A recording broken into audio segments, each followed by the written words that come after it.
here. Okay. Hindi, okay na. Open yung mic. Mamaya na po siguro Sige. Hindi, okay lang yan. Hindi, okay lang yan. Okay lang yan. Okay lang yan. Kasi ano po eh. Hindi, okay na. Pero for the meantime, we are giving you 30 minutes to go. Okay? Ayun po. Paki-pull out lahat to. Hintayin lang po natin. No. We cannot. You have to pull it out.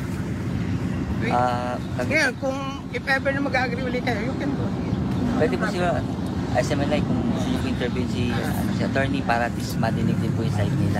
Diba? Hindi, okay. We are willing anytime. Basta ang request lang natin yan, just to avoid any untoward incident, para huwag naman kami madamay dito, paki-pull out. So we are giving you...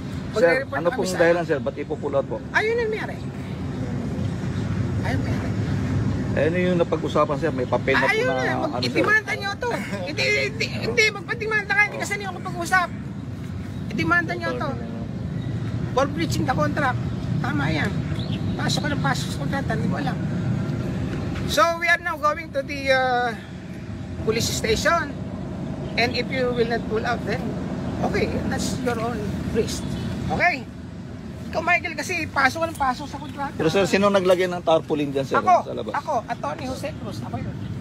Pinagalitan ko na ako. We are giving you 30 minutes.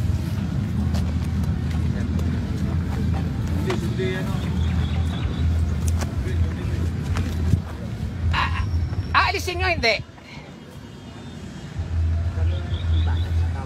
Pakitanong lang kung aalisin o hindi. Papunta na po yung namin para makausap din. Sige, argue ako sa munisipyo. Okay po, sige po. Pero for the meantime, pull out.